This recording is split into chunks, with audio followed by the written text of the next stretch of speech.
মানুষের মন পড়তে পারা আর ভবিষ্যতের আগে থেকে আন্দাজ করতে পারার এক অদ্ভুত ক্ষমতা কাদের থাকে জানেন? যাদের জন্ম যে কোনো মাসের 7, 16 অথবা 25 তারিখে। সংখ্যাতত্ত্ব অনুযায়ী আপনার মূলাঙ্ক হলো 7, আর আপনার ভাগ্য নিয়ন্ত্রণ করে মহাবিশ্বের সবচেয়ে রহস্যময় এবং আধ্যাত্মিক গ্রহ স্বয়ং কেতু। আর এই কেতুর এই প্রভাবে মূলাঙ্ক 7-এর জাতক জাতিকারা সাধারণত গভীর চিন্তাশীল, জ্ঞান পিপাসু এবং অন্তর্মুখী হন। আপনারা জীবনের সাধারণ বিষয়ের আড়ালে লুকিয়ে থাকা সত্যকে খুঁজতে ভালোবাসেন।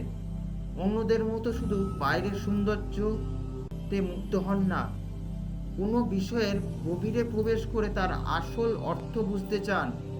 আপনাদের অন্তর্দৃষ্টি বা ইনটিউশন পাওয়ার খুবই প্রবল হয়, যার ফলে অনেক সময় আগাম পরিস্থিতি অনুভব করতে পারেন। আপনারা স্বাধীন চেতা এবং নিজের মতো করে চলতে ভালোবাসেন। ভিড়ের মধ্যে থেকেও অনেক সময় নিজেকে আলাদা মনে হয়। গবেষণা, দর্শন, আধ্যাত্মিকতা এবং সাহিত্য জ্ঞানচর্চার প্রতি বিশেষ আকর্ষণ থাকে। তবে অতিরিক্ত চিন্তা, একাকিত্বপ্রিয়তা এবং নিজের অনুভূতি প্রকাশ করতে না পারার কারণে অনেক সময় মানুষ আপনাদের ভুল বুঝে ফেলে।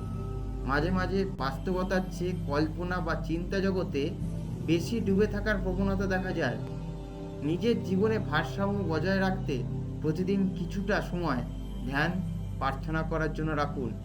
গুরুজন ও আধ্যাত্মিক ব্যক্তিদের সম্মান করুন এবং কিছুটা সময় প্রকৃতির সান্নিধ্যে সময় কাটান। দেখবেন আপনার জ্ঞান, অন্তর্দৃষ্টি এবং আধ্যাত্মিক শক্তি আপনাকে জীবনের সঠিক পথে এগিয়ে নিয়ে যাবে। আপনার যদি মূলাঙ্ক 7 হয়, তবে আমার কোন কথাটি মিলল কমেন্ট বক্সে জানান। জ্যোতিষ ও সংখ্যাতত্ত্বের এরকম আরও বিষয় জানতে আমার এই চ্যানেলটি সাবস্ক্রাইব করে রাখুন। ভালো থাকুন, পজিটিভ থাকুন। নমস্কার।